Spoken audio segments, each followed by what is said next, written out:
Fakta baru.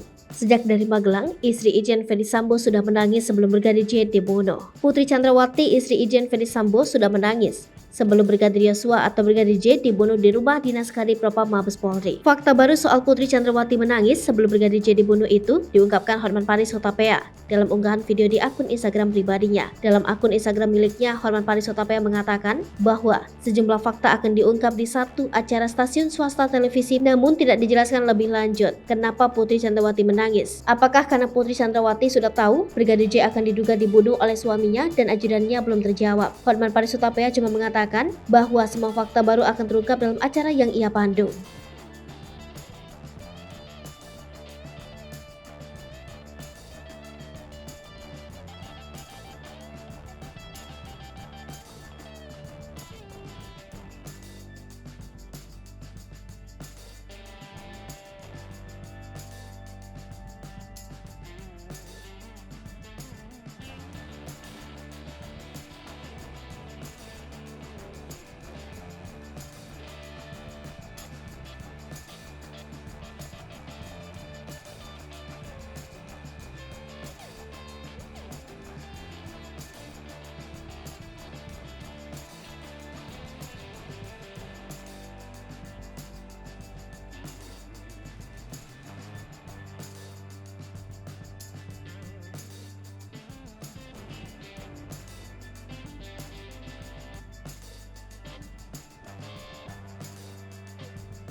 Hai pemirsa Sri Popo TV, jangan lupa komen, like, dan subscribe, serta tonton terus berita-berita terupdate lainnya.